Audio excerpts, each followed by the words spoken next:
자, 이 쌍방울의 연어 술 파티를 입증하는 이 법인카드 사용 내역은 과연 무엇이냐? 자, 이 1심 때 이화영 전 부지사가 폭로를 하기 시작했죠. 진술 세미나가 있었다. 박상용 검사실 1313호 검사실에 김성태, 방용철, 안부수와 수시로 불려나갔고 가면은 그들끼리 진술을 짜맞추고 있었다. 진술을 세미나 하듯이 짜맞추고 나중에 따로따로 조서를 작성하면 실제로 존재하지 않았던 사실 허위 진술이기 때문에 이 속된 말로 왁구가 안 맞아서 그러면은 또 다시 불러다가 그 틀린 부분을 다시 짜맞추고 또 조서를 작성하고 이러면서 불법 면담, 조서도 남기지 않고 기록도 남기지 않는 이들은 검찰은 뭐 대질 조사라고 하지만 조서가 없어요. 그렇게 숱한 대질 조사를 하고 대질 면담을 하고 있는데 조서가 남아있지 않은 그런 불법적인 행위가 수십 차례 있었다라는 것이고 그 중에 한 번은 술도 있었다. 연어 회덮밥도 있었다. 그래서 뭐 검찰은 그 이화영 전 부지사 진술의 신빙성을 탄핵하기 위해서 뭐 날짜가 오락가락한다는 둥 막 이랬었죠. 이화영 전 부지사가 날짜가 정확하게 기억을 못했던 이유가 있었습니다. 검찰이 이 전 부지사가 수감돼 있는 구치소까지 압수수색을 하는 거예요. 그러면은 이 전 부지사가 실제로 그런 일을 다 메모를 해서 일지를 정리해 놓고 있었는데 압수수색이 들어오니까 그거를 다 폐기하고 막 이랬던 겁니다. 그러면서 그 메모도 망실됐다, 사라졌다. 그래서 날짜 정확하게 기억을 못했던 겁니다. 자, 그런데 진술 세미나를 입증하기 위해서 1심에서 변호인단이 주력했던 건 뭡니까? 김성태, 방용철, 안부수, 이화영의 법정 출정 기록을 제출해라. 구치소에 출정 기록을 제출하라고 했는데 법원이 그 사실조회 회신을 받아들여서 구치소에 자료 제출을 요구했는데 구치소가 그걸 제출하지 않잖아요. 검찰과 마찬가지로 법무부 산하의 수원구치소가 제출하지 않아요.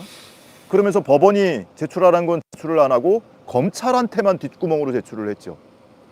그러면은 검찰한테 이걸 제출 명령을 받든 아니면은 기일 연장을 해서 그거를 뭐 문서 송부 촉탁을 하든 어떤 식으로든 재판부가 명령을 내려서 그걸 확보해서 본 뒤에 실제로 이런 진술 세미나가 있었는지 불법적인 면담이 있었는지를 확인한 뒤에 이 김성태, 방용철, 안부수 씨의 진술 신빙성을 판단을 했어야 함에도 불구하고 검사보다 더 검사 같았던 1심 판사 신진우 부장판사는 그 상태에서 김성태, 방용철, 안부수의 진술이 이들이 진술한 것이 일관되고 상호 일치한다 라는 이유로 진술의 신빙성을 전부 인정을 했잖아요.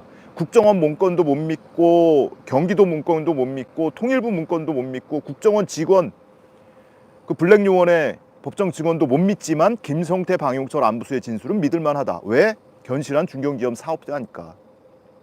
그런 말도 안 되는 이유로 유죄 판결을 했단 말이에요. 그래서 어쨌든 그 출정 기록을 통해서 이들이 불법적인 집체교육, 저는 집체교육이라고 표현하고 싶은데 이른바 진술 세미나가 있었다는 사실은 나중에라도 확인이 됐어요. 왜? 항소심에서 출정 기록을 받았거든요. 1심 유죄 판결을 받고 나서 항소심이 시작되고 나서 변호인단이 오케이, 구치소에서 끝내 제출하네? 근데 검찰 니네는 받았지. 구치소가 법원에 제출하는 자료 니네는 받았지. 그럼 그거 제출해. 재판장님, 쟤네한테 제출해 달라고 해주세요.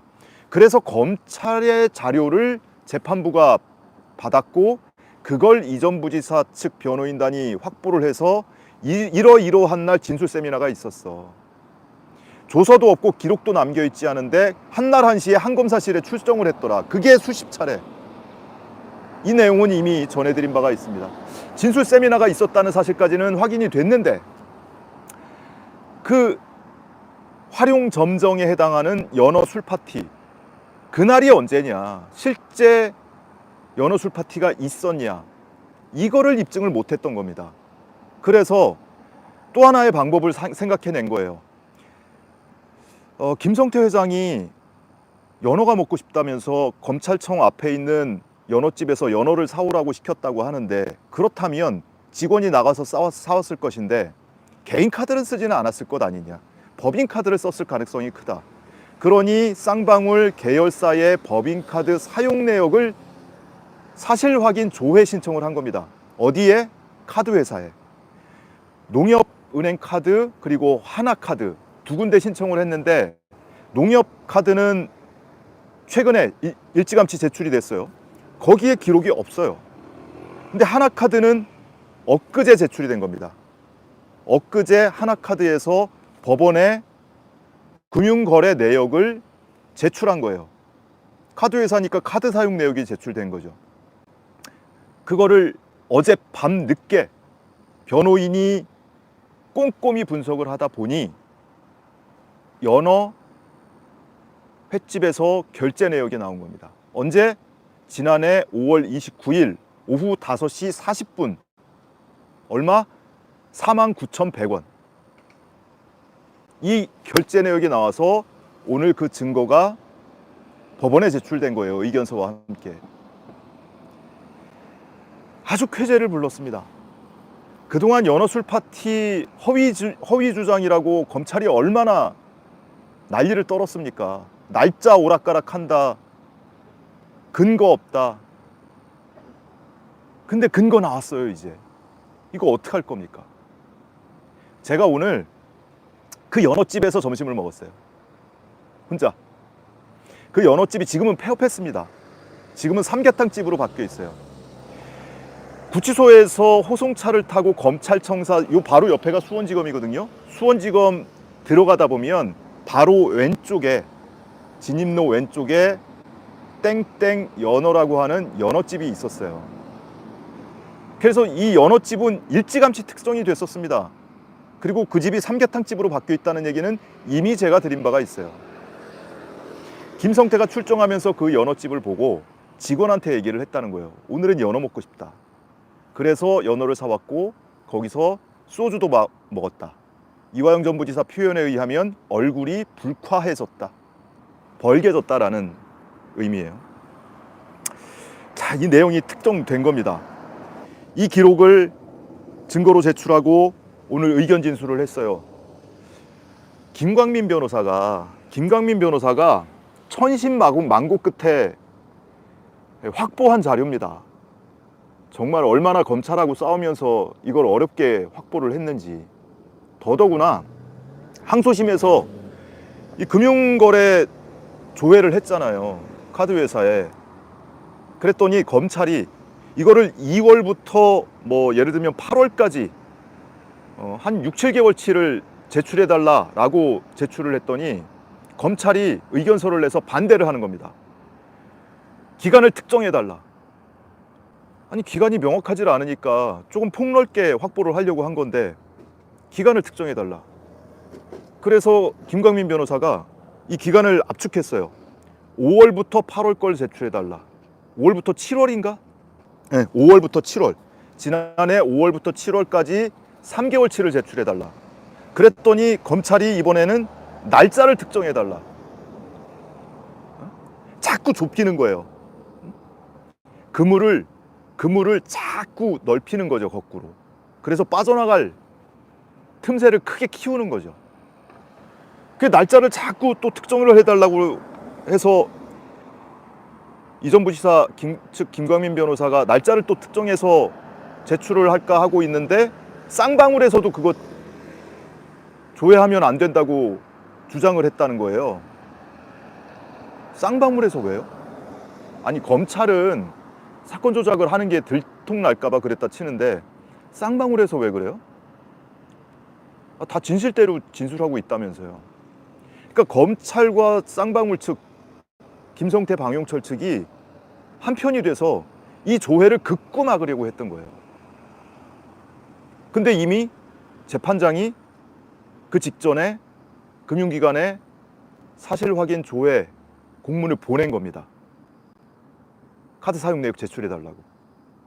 그래서 농협은행과 하나카드 사용 내역이 제출된 것이고, 이 하나카드 사용 내역 제출된 것은요, 이 지난해 5월부터 7월까지 석 달치인데 그 수천 건이에요.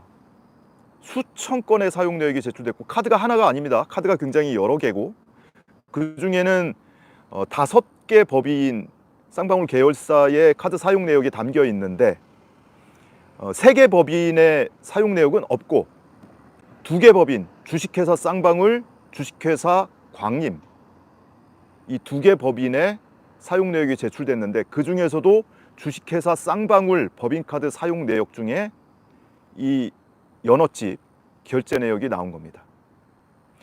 자, 지난해 5월 29일 오후 5시 40분 49,100원 땡땡 연어 말씀드렸죠? 이 시기가 어떤 시기냐?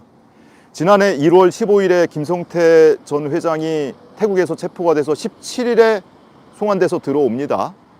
그러고 나서 검찰 조사를 받으면서 진술이 처음에 다 부인해요. 뭐 김성태, 방영철, 안부수 그 이전부터 다 부인을 했어요. 근데 김성태 진술이 어느 순간 바뀌기 시작해요. 특히 3월 말에 이 관련자들이 모여서 대질 조사를 받으면서 김성태 진술이 바뀌면 거기에 맞춰서 방용철, 안부수 그리고 다른 쌍방울 관계자들의 진술이 짜맞춘 듯이 다 번복됩니다. 그러면서 500만 불은 경기도 스마트팜 사업비 대납해 준 거고 300만 불은 이재명 대표의 방북 비용 대납해 준 거다라는 진술이 완성이 되죠. 자, 그러면 3, 4월 지나면서 이 쌍방울 이 일당들의 진술이 다 맞춰져요. 그러고 김성태가 또는 방용철이 이화영을 회유 협박하기 시작하죠. 우리 진술대로 맞춰달라라는 압박이 시작이 됩니다. 이전 부지사는 계속 버티다가 5월부터 6월까지 집중적으로 출정을 합니다. 그래서 5월, 6월, 7월치 이 동시 출정 기록을 제가 분석을 해서 여러분께 알려드린 바가 있어요. 심지어는 5월 22일부터 26일까지 월요일부터 금요일까지 일주일 내내 박상용 검사실에 김성태와 이화영이 한날 한시에 출정을 했다고요. 그러면 그거 대질 조사 있냐? 대질 신문 조서 있냐? 없어요. 그렇게 한 방에 모아놓고 뭘 한 것이냐? 일주일 내내 한 방에 모아놓고. 자, 22일부터 26일까지 일주일 내내 같은 방에 모아놓고 있다가 바로 주말 지나고 월요일인 5월 29일 연어 술 파티가 있었던 거예요. 그거를 이 카드 사용 내역이 증명하고 있는 거죠. 5월 29일 연어 파티가 있고 나서 6월부터 이화영 전 부지사 진술이 바뀌기 시작합니다. 내가 김성태한테 이재명 방북 좀 신경 써달라고 얘기한 적은 있어요. 뭐 처음에는 이런 정도예요. 이런 정도 하면은 빠져나갈 수 있을 줄 알았죠. 근데 계속 검사가 위에 갔다 오면 이 정도 가지고 안 되는데 더 구체적으로 진술하면서 한 9차례에 걸쳐서 진술이 업그레이드 됩니다. 디테일이 다듬어져요. 결국에 6월 30일에 이르러서 이재명 대표에게 보고를 했다고 하는 일시 장소를 특정하는 진술을 하죠. 검찰은 그날 꼭지를 딴 겁니다. 근데 그날 그 시각에는 이재명 대표가 국회에 있었습니다. 국회 어디 토론회 세미나 자리에 가서 인사말 하고 있었던 시각입니다. 이전 부지사는 검찰의 압박에 못 이겨서 허위 진술을 하면서도 나중에 진실을 밝히기 위해서 일부러 허위 진술을 한 거예요. 이재명의 알리바이가 있는 날로 맞춰서 일시 장소를 특정해서 진술을 한 거죠.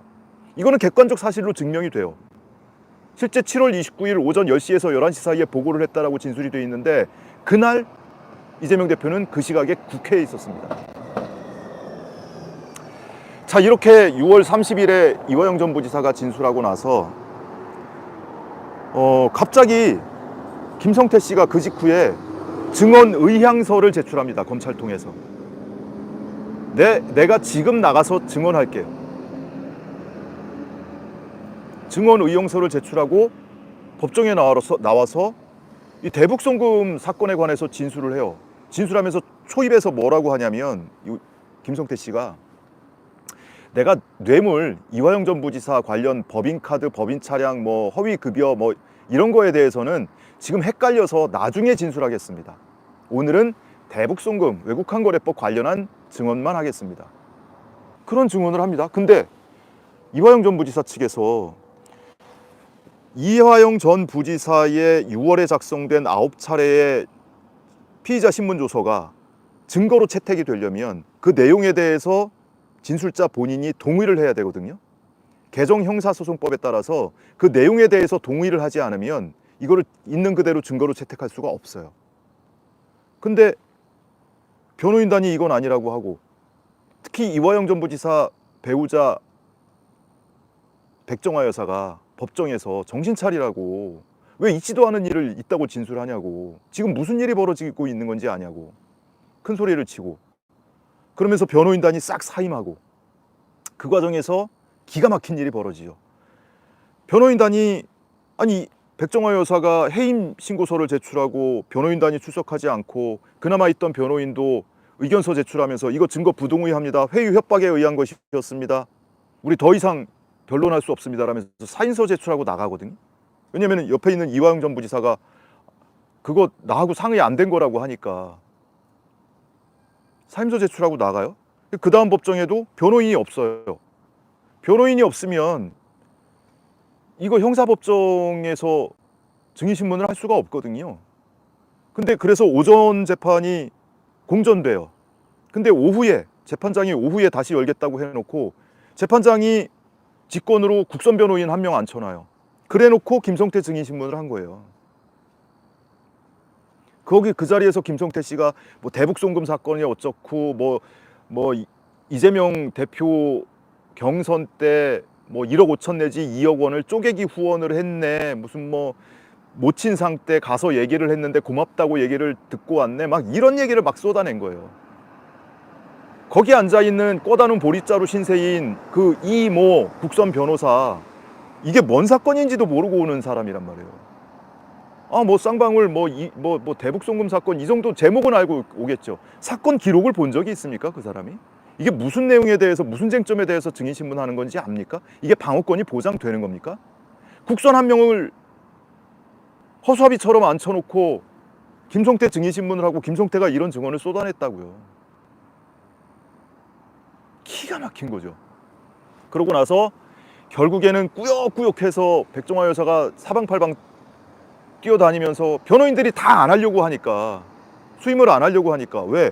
아니 수임해서 변론하고 있는 변호사 사무실을 압수수색을 하지 않나 검찰이, 막 이러니까 누가 무서워서 하겠습니까? 변호사 사무실 압수수색 당했다는 소문이라도 퍼져보세요. 누가 그 사무실에 가가지고 변론을 위탁을 하겠습니까? 망하는 거죠, 잘못하면.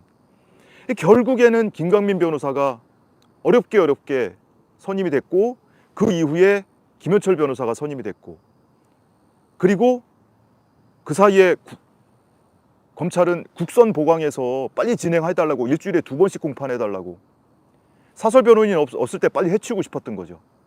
국선 변호인들 방어력이 딸리니까.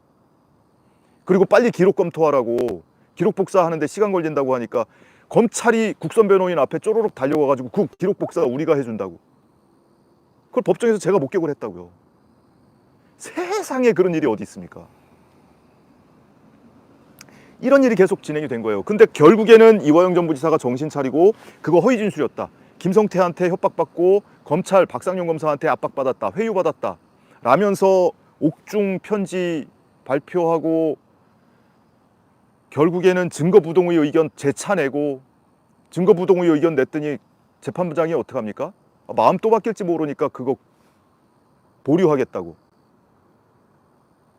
이게 국선 변호인 한 명 갑자기 앉혀놓고 증인신문 진행한 거나, 또는 피고인이 자필로 쓴 의견서 첨부해서, 진술서 첨부해서 증거부동의 의견서를 변호인이 냈는데 그거를 피고인한테 면전에서 확인하고도 보류하겠다라고 하는 이런 행태는 세상 형사법정에서 볼 수 없는 행태예요. 법조인들 지금 듣는 분들 계시죠? 판사든 검사든 변호인이든 들으시죠? 세상에 이런 경우 있습니까? 이런 말도 안 되는 일이 1심 과정에서 있었던 거예요. 결국에는 이 전 부지사가 정신 차리고 그거 내 허위 진술이라고 원복을 하니까 그 다음에 김성태가 또 법정에 나와서 뭐라고 합니까? 이화영 뇌물 사건에 대한 진술을 이화영에게 불리하게 쏟아낸 거예요. 그 법인카드 문모 씨 준 게 아니고 이화영 준 거다. 그 사용 내역도 내가 계속 보고받았다. 법인 차량도 마찬가지다.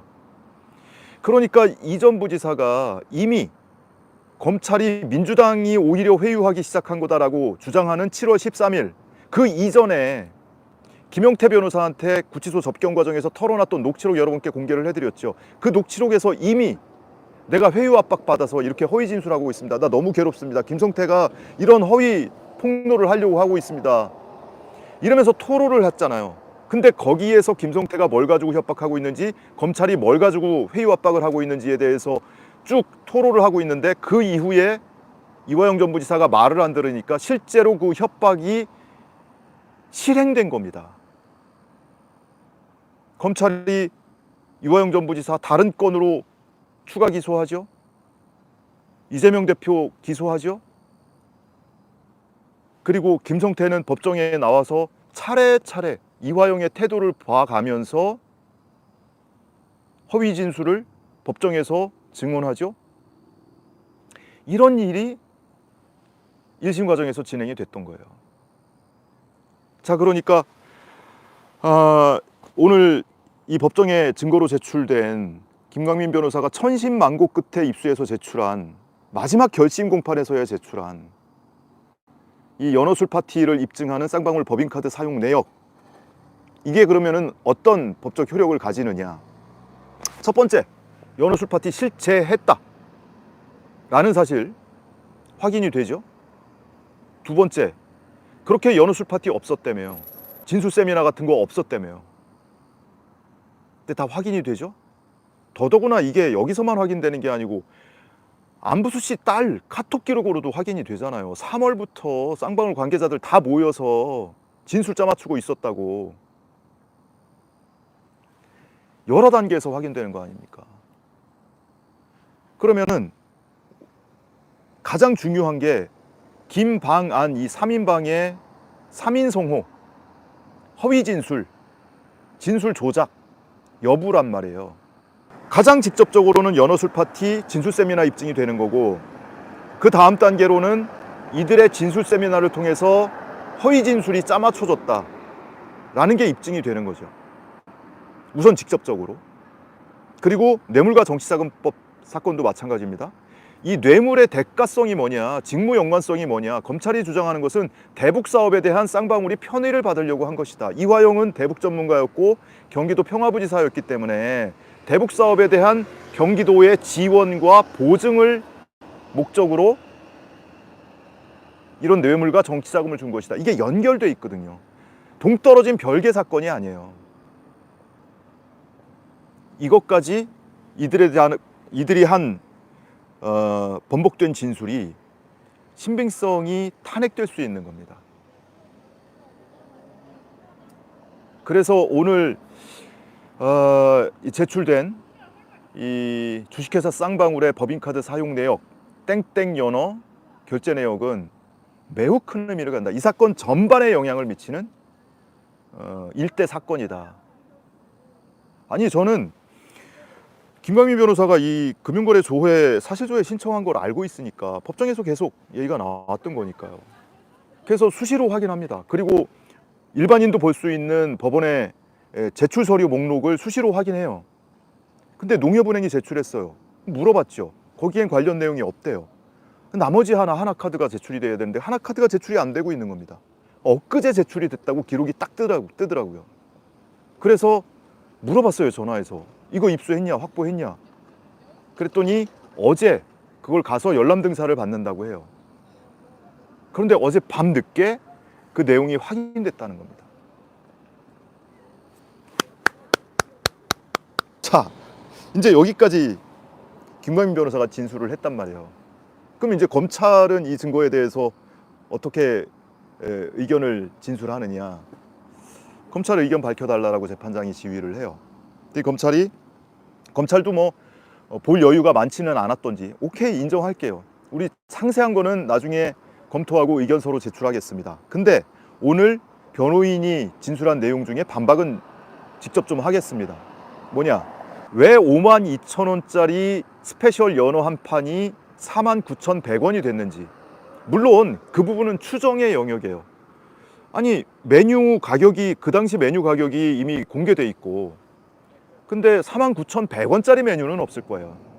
뭐 소주를 시키든 뭘 하든 밥을 먹든 100원으로 떨어지는 내역은 없을 테니까 변호인이 그 당시 블로그 게시글 등을 통해서 추정을 해낸 겁니다.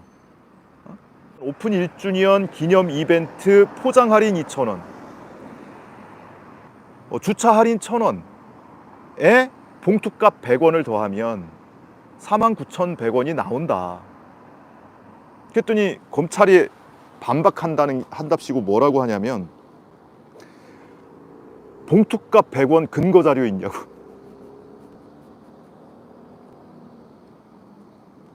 그거 근거가 있어야 됩니까? 비닐봉투 유상 판매 그거. 아니, 그나마도 그거는 추정의 영역이에요. 응? 이렇게 할인받고 이렇게 해서 100원 더해줬다라는 건 추정의 영역인데, 오죽 본질에 대해서 반박을 못하면 봉투값 100원 가지고 시비를 걸겠나. 물론 이후에 검찰이 검토 후에 재판부에 이제 의견서를 낼 텐데, 그 의견서에 어떤 내용으로 반박을 할지 매우 궁금합니다. 너무 뭐 이렇게 조롱하고 싶은 생각은 없는데, 조롱받게 했잖아요 오늘은. 검사님, 그죠? 본인이 생각해도 좀 민망하죠?